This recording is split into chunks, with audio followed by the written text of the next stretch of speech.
There we go. All right, there it is. And I just do the snap for editing purposes or whatever. Okay, cool. So I'm here with Dr. Lee Stoltzfus. Thanks for doing this so much. You are a psychologist and also have a small practice with licensed marriage and family therapist. Right. And before the podcast, first of all, for people listening, there's no set agenda. So we kind of just been having a free for all and just talking about whatever's interesting. And one of the things that you found interesting and are dealing with in the business world is executive coaching and how to achieve goals. And this is something that I'm very much interested in. So great. We know each other through Toastmasters. We sure do. And when I heard you speak, I knew that you were very professional. When you came up to speak, I knew that you had experience and you're a person that held himself very well. Thank you. Yeah. So, and I also just enjoyed your speeches and enjoyed your company. I think you were talking about my twin brother, though. Huh? Oh, yeah. No, I enjoyed you very much. Good. Thank you. Yes. So we're talking a few points. We're talking about something that I'm very interested in. And, you know, a lot of the viewers who are listening right now are around my age, and marriage is something that is very important because it has financial implications, it has health implications for your entire life. Sure, absolutely. This is the contract, right? Till death do us part. And we're talking about why it's so difficult to stay married. And you were mentioning that it's like a garden. Yes, marriage is like a garden. Absolutely like a garden. And Marty, if you're gonna plant a garden, you have to choose a spot for sure, kind of like, you know, picking a partner. Right. And in terms of the garden, you have to prepare the soil. So you're going to have to till the soil, take out the rocks, the junk, make sure the soil's ready for growth, for seeds. Right. And then you decide what do you want to plant. Are you going to plant tomatoes? Are you going to plant string beans or peas or whatever? So there's a lot of choosing that goes into this process, if you will. Right. And then ultimately you also have to plant your seeds. You have to decide what kind of water do the seeds need in order to germinate and bear a good product, a good crop. And it's got to be fertilized. You've got to till the soil and pull out the weeds so it doesn't get overgrown and choked out. And if you're fortunate, you get a good crop, and that takes time, effort, energy, knowledge, and skill to accomplish. And so marriage is pretty complicated. And where do we learn how to have a marriage? A couple places. Either we learn it from our family we grew up in, or we learn it from the media. From movies and so on. And some of that information and modeling can be good, but a lot of it can be kind of misleading and, not really that helpful. Yeah. One of the things that when you were saying like media, we can learn it from like our parents or like model our parents in the marriage, or we can learn it from the media. If you're watching things like Keeping Up with the Kardashians. Oh my God. Yeah. That's going to be a tough way to go about learning how to stay married or having a good relationship. That's very dysfunctional stuff, but hey, props to them. You know, they're earning an income off these TV shows, and they're, in my opinion, smart businesswomen, but that's neither here nor there. So it's a very difficult process when it comes to being married. You have to find the right partner. And this was something that I was mentioning earlier. I had seen on a Facebook video that I thought was very interesting, is that back in the day, the reason people got married then is a lot different than the reason that people are getting married now. Right. With specifically talking about can this partner help me? And can I help this partner become the best version of themselves? Because we're exposed to so much content now of people who are very powerful influencers, people like a Tony Robbins, or people like Gary Vaynerchuk, or XYZ, name the person. There's many influencers who are saying, hey, you have the ability to live an incredible life. I've done it. Here's how I've done it. Here's the books that I've put out. Here's the podcast that I put out. Here's whatever piece of content that I put out. Here's testimonials about people who have done it. So you can do it too. What are your feelings about goal achievement? Like, what are some ways that you were mentioning about clarity. Speak on that, please. Okay. Sure, Marty. If you're going to achieve a goal, you have to get really clear about what the goal is, and not just what the goal is, but what is your plan for accomplishing the goal. Sure. And a lot of people, they start out with a great goal, but it's not well defined, and their plan certainly isn't well defined. They don't have a clear timeline. They don't know what they're going to do on a daily basis or a weekly basis to achieve that goal. And they haven't thought about what's the upside of achieving the goal, and what's the downside if I don't achieve the goal. And getting really clear about that's important for motivation. It's also really important when we get discouraged, which, if it's a complex goal, we're all going to have times when we're tired and doubting whether the goal's worth pursuing and so on. Yeah. It's important to be able to close your eyes, breathe, kind of get centered, relax, and see yourself having accomplished that goal, whatever it is, to get your college degree, to get that next promotion, to have a happy family, etc. And then see it and feel it and experience it as a way to get back on track. Yeah. To have the good feeling of this is not only possible, but this is actually happening. This is actually, oh my God, like this is actually happening. And then, in my opinion, taking actual action on whatever your goals are, especially on a daily basis, because over time you take action, a little bit over time, and then all of a sudden you're like, there's a good book that is called The Slight Edge Theory that I talk about a lot. And it basically says that success nor failure is an immediate event. It's these small little decisions on a daily basis that's going to take you to success or going to take you to failure. It's the proverbial snowball that starts out small and then becomes gigantic and can flatten a house in its path. Yeah. So when you're coaching people, you advise them to get clarity. Absolutely. Yeah. And what's the next step besides clarity?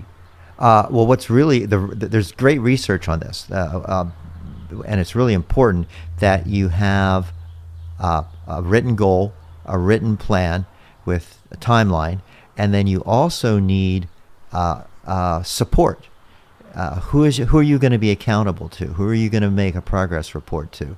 And so the people that have a written goal, share it with someone else, enroll them as a support partner or an accountability partner, and share it with them on a regular basis, are so much more likely to hit the target and achieve their goal. Yeah. That makes sense. Yeah. That makes a lot of sense. No wonder why I haven't achieved my fitness goals. Nobody wants to work out with me, man. I'm just joking. I feel like that is very important to have somebody that you're accountable to. Because if you're doing it all on your own, in my experience, it's easy to let myself down. It's like, okay, I'm just not going to go to the gym today. And then I'll feel a little bit bad about it. But if you have an accountability partner who's like going to be like, hey, let's go to the gym. Like, no, that's not acceptable. You can't just skip this day. Then I feel like you are who you hang around. So if you're hanging around with a person who's working out and into fitness, it's just a lot more conducive to your achieving your goal. Sure. Yeah. As opposed to being a solo. A lot of things can happen for you if you're a very strong-willed, determined person. But in my experience, I enjoy being in a group of people who are like-minded individuals because it not only elevates my status, but when I'm elevated in terms of on fire or in a good mood, I'm able to elevate everybody else as well. Right. That's the power of the positive power of group. And in the world of psychology and recovery and so on, groups are really powerful. In fact, many people feel like they get more out of group therapy or group support group than they do out of the one-on-one. Whoa, that is strange. And why do you think that is? I think there's that sense of community, of support and empowerment.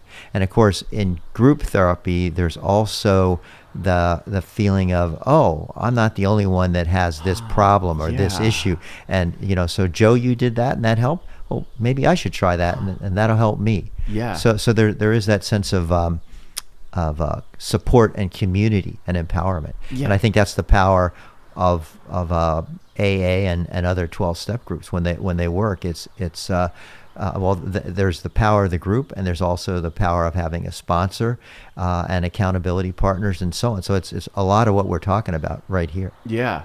It makes so much sense. And it reminds me of being in class, and when people are when I have a question and then I maybe don't want to raise my hand to ask that question, but somebody else raises their hand to ask that question, the same question that I had. Right. It's so beneficial. I'm like, thanks so much. Yeah. And I'm sure that I've done that as well. Mm-hmm. There's so many similarities when it comes to people trying to figure out this thing called life. I mean, we all have the fears and, the insecurities and the baggage that we had from when we were growing up. And we also have all this content and information and inspiration and ways of support groups and books and podcasts. So we have, there's a lot of similarities. Another interesting thought about what you just shared is you said it helped you, probably helped everybody else in the class if they were open, and it helped the professor. Because I was just in a seminar all day yesterday, and people kept asking questions, and he'd say, "Oh, that's great! I'm glad you brought that up because I forgot to mention it." So it fills in the gaps sometimes with what needs to be presented. Yeah. I remember my professor, because I'm a pretty extroverted person, and I ask questions, and I don't know, people can feel my energy in a room, and the teacher. When this specific teacher knew that about me, and one day the class was so lethargic, it was kind of cloudy, people I guess were just tired, or it was a Monday or something like that, and he calls me out, he's like, "Marty, you're awfully quiet today." And I was like, I'm just relaxed, or I said something like that. But if I would have probably been more enthusiastic or paying attention more, I could have been engaged. And being engaging is something that is very, very important for, I don't know, for having a good energy, a good environment to be in. Yeah. So I think like the group thing is very important when trying to achieve your goals. You are who your friends are, and if your friends are achieving their goals and you have the same type of goals, you're more likely to be pushed along that path.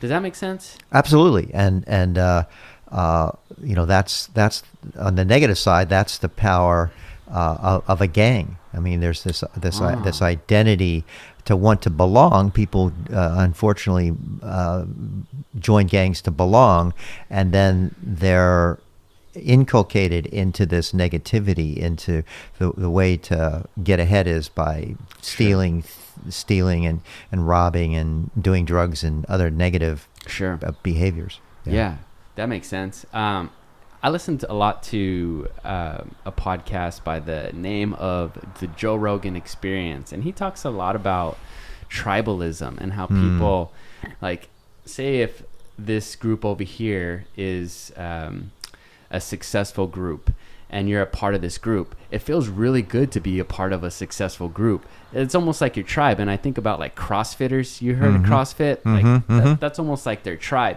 But he talks about like Democrats versus Republicans. It's like, it's so that most people are majority in like neutral. Some people think, hey, even if you're like a Democrat, or even if you are a Democrat, you may think that some conservative ideas or Republican ideas are fairly, like we were talking about Donald Trump a little bit earlier. It's like, yeah, he's batshit crazy. Like he's batshit crazy, but yes, he has some pretty good ideas, obviously. Yeah. He's the president of the United States. He didn't just get there by pure luck.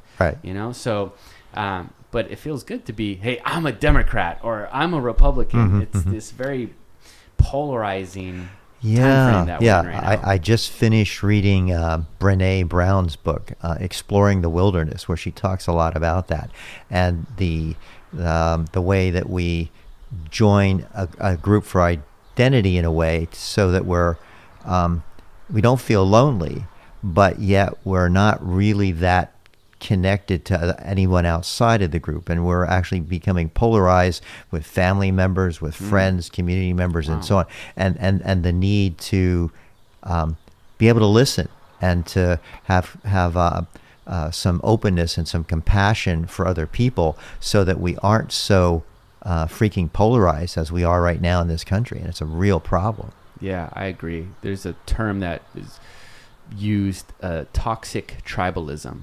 I thought was a interesting that term. rings a bell. Yeah, toxic tribalism. That's a good one. Toxic tribalism, as far as a description. But coming back into like marriage, and coming back into how difficult it is to bond with somebody, if you are not compatible, it seems that it's not going to work. But you've heard the term opposites attract, and I think this is very true as well. But like, how do you stay together? You know, how do you have a successful marriage? I think is a very important topic right now, being that a lot of people get divorced. It's like, whoa, man. It's like, and for the people that didn't get divorced, maybe they're just staying together for the kids or staying together because of finances. This is like so crazy to me that this is going on. So in your experience, what do you think in your clientele to have a successful marriage? Have you experienced people that have successful marriages? What are some commonalities or some things that you see amongst that group?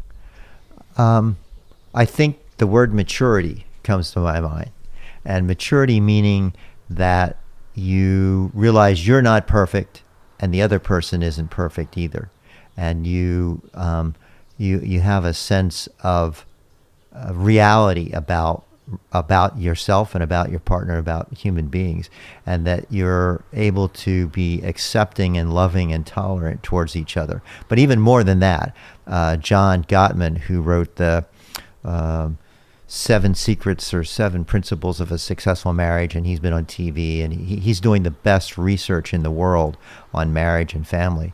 And what he's found is that couples who are doing and saying nice things for each other and are have a what he calls a positivity ratio. So when that ratio, what he found is the really successful couples have a ratio of 20 positives to 1 negative in their relationship, and when it drops down below 5 or even lower, the connection, the stability, the love is not that strong, and it's in jeopardy. So through this means and some other analysis, he was able to look at newly married couples, and he had also hooked them up with a heart rate monitor and a blood pressure monitor, so he could see how they were doing in their interaction over a 24-hour period. And he was able to predict with 80% accuracy which couples would be divorced within 5 years based upon their positivity ratio and the physiological measures that he was getting while they were talking. Yeah. Wow, that is interesting. Yeah, I highly recommend that book to your viewers. Yeah, what is it called again? It's something like the 7 Principles of a Successful Marriage, or 7 Principles for Making a Marriage Work. I think he's come out with a revised edition in just in recent years. But he's written a whole bunch of books, but that one's really helpful. Nice. And what was his name again? John Gottman, Gottman, Dr. John Gottman. And his wife Julie has been involved in a lot of the research and the writing as well, up at the University of Washington. Oh, that's interesting. Yeah. So they're both working on ways to have a successful marriage. Oh yeah, absolutely. Oh man, that must be conducive to having a successful marriage. They say it's not perfect, and they do have their conflicts, but they're working them out. Yeah, that is. I think that's important. I definitely will take a look at that. Yeah. Yeah, it's a book that I recommend to my clients quite a bit. Yeah, I mean that makes sense. I feel like it's very important to understand and be aware of these things, but like you said, maturity is very important. And I did hear something, and I don't know if this is true, that the divorce rate is actually going down and I don't know exactly. Have you heard anything about this? Yeah, a little bit recently, and it seems like when the millennials do marry, their divorce rate is a bit lower than it has been back in the last 20 years. Yeah. Yeah. What do you attribute that to, do you think? I'm not really sure, to be honest with you. I think it might be maturity. Could be. Because I feel like my parents, they had me when I was 18. Or that doesn't make sense. They had me when they were 18. Right. Yeah. So that is very young. Absolutely. And maturity, nope. Like you just went from a kid to having a kid. Right. You were a kid. Like yes. Now you're having a kid. Right. That is not a very good way to go about life. Yeah, that could be problematic. Yes, could be problematic. And interestingly, the research data that I'm familiar with says that women getting married, waiting at least till 25 or 26 to get married, and guys waiting till about 28 or 29 or so to get married. If you wait that period of time, the success rate is higher. The divorce rate is lower if you wait a bit longer and have more maturity and more life experience. Yeah, that makes total sense. Yeah. And I think maybe because the millennials are waiting longer to get married, right, is probably playing a big factor. Yeah, I think that is a part of it for sure. Yeah, as opposed to getting married at 18, 19, which some millennials do, or there's certainly going to be some millennials that get married at a very young age like that. But for the most part, I think the majority of millennials are waiting to get married. And maybe not even getting married at all, and maybe not even having kids these days. There's a lot of people who are just like, I don't want to have kids. Right. Which, I mean, genetically doesn't make sense. I feel like your DNA wants to be spread. Yeah, right. You know? So continue the race. Exactly, continue the race, continue the genetics. So we talked a little bit about marriage. Let's talk more about goal setting. And great. It's about 23 minutes right now, so maybe it lasts like 5 minutes or something. Let's talk about goal setting. Okay. What are your thoughts on goal setting? Just overall, why is goal setting important? I know that's a very vague question, but no, it's a good one. Perhaps a kind of an analogy would be helpful here. If you have a sailboat and you say, well, I want to take a long trip on my sailboat. What does that mean? It's not very clear. It's very general. Getting a little bit more clear, you say, okay, I want to sail across the Atlantic from the U.S. to Europe. Well, you're getting clearer. But if you say, I want to sail from Charleston, South Carolina to Lisbon, Portugal, now you have a real clear definition. So it's really important to have clarity about what your goal is and what does it look like. And it's also important that you look at the downside and the upside, as we've talked about here, of achieving the goal. What are the benefits? How am I going to feel? How am I going to have a better life? Am I going to be healthier? I'm going to be more fulfilled. And if I don't, what's the downside? Am I going to feel not happy? Am I going to feel disappointed in myself? Am I going to feel like life has let me down? So we need to get clear about the upside of achieving the goal and the downside of not achieving the goal. Sure. Yeah. So when you experience this with your clients, you advise them to get clarity. Absolutely. Now, I'm sure you experience in your practice some people who are already successful who are just want to become more successful. Do you find that the people that have success are clear and have a plan? More often than not, sure. Right. I mean, and many of them. If I can talk about my daughter, it was really interesting. She somehow picked this up. I can't take all the credit for it for sure. I think it was partly the kids she hung around with. But in second grade, she came home, got on the computer, and made a list of 8 goals. Wow. And in big print, and put them up on the wall. Second grade? Second grade, 8 years old. And one of them was to sail around the Falun Islands or Fallon Islands. I said, "What are those, Jenna? I'd never heard of them." She says, "Oh, Dad, those are the islands off of San Francisco." And then in recent years, you may have heard there's an annual yacht race up there, and there was a crash. Some people got killed in that yacht race some years ago. So that was one of my daughter's goals at 8 years of age. Wow. And since then, in college, she took what's called the semester, which is on a boat sailing 8,000 miles all around Micronesia, all the way to the Great Barrier Reef in Australia. So Cool. So she got that vision, as a little girl, and has not let go of it. Wow, that's cool. So has she actually done? She's actually done that. Yeah, absolutely. Yeah, Very cool. Yeah, That's good. Yeah. That's good for her. That's Yeah. awesome. So writing it down and getting clear about it, and having an emotional connection to the achievement, I think, is really important. Yeah, I like the writing it down part. I have my dad, when I was younger, bought me a whiteboard that Right. got put Oh, up yeah. on my wall. Uh-huh. He said, "Hey, start writing down some goals that you want to achieve," and that kind of got me in the habit of like, okay, or this is what I need to do today, X, Y, and Z. Got X, Y, and Z done, erase it off the board. Do the same thing again, and it kind of got me in that habit. So you of were like, what was that? You were setting to-do lists I very was- young. Yeah, I was setting to-do lists probably about like 16 years old. So not super young, but at a good age Yeah. to where you should really be like doing those things. But writing it down, is very important, because if you keep it all up in here, it's like it's almost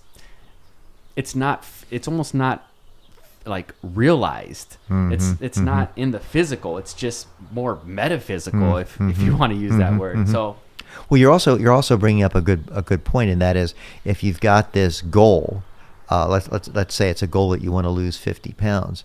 So each day you should be having something on your to-do list that is related to that goal. I'm gonna take a walk for a mile. I'm gonna go to the gym for an hour. I'm gonna work out with a partner. What is it I'm gonna do on my to-do list that relates to these other longer-term goals? Absolutely. Yeah. I thought that was very fascinating. Okay, so let's wrap this up, Lee. Okay. What was your last words? Well, I think to continue with this thought, it's really important to have somebody that you share your goal with, who can be both a support person and an accountability partner, so that you let that person know what you have or haven't done, preferably at least once a week, at least once a month if it's a long-term goal. That you have someone that you know you're going to have to share with what you've done or not done, and they're going to give you a kick in the butt, or give you a attaboy or whatever. Accountability is a huge part. Say if for example, like I posted that we were going to have on my Facebook account that we were going to have doing a podcast today, or if I say, "Hey guys, tune into my podcast, new episodes every week," it's gonna hold me accountable to the things that I say, or else people are gonna be like, "Hey man, the fuck, you didn't put a where's that podcast? Where's that podcast at?" Yeah. So accountability, I think, is a huge part, because again, in my experience, if you're doing it by yourself, it just makes it so much more difficult to achieve your goal, as opposed to hanging out with the support group, or just a support person that you're accountable, that you're doing the same type of activities with, brainstorming the type of ideas with, and it's just very conducive to be in a group that is doing the things that you want to do. You bet. Yeah. So kind of in summary, you would say that getting clear about what your goals are, make sure you're writing it down and feeling and visualizing how that feels. Absolutely. and also how not achieving that goal feels, in order to move forward with an accountability partner that will help you to achieve that goal. Absolutely. Good summary. Okay. Marty. Thanks so much, Lee. I really appreciate it. We're about at our time limit. The camera's already shut off. So let's call that a wrap. A wrap. Cool. Thanks, Lee. Appreciate it. Sure. My pleasure, Marty.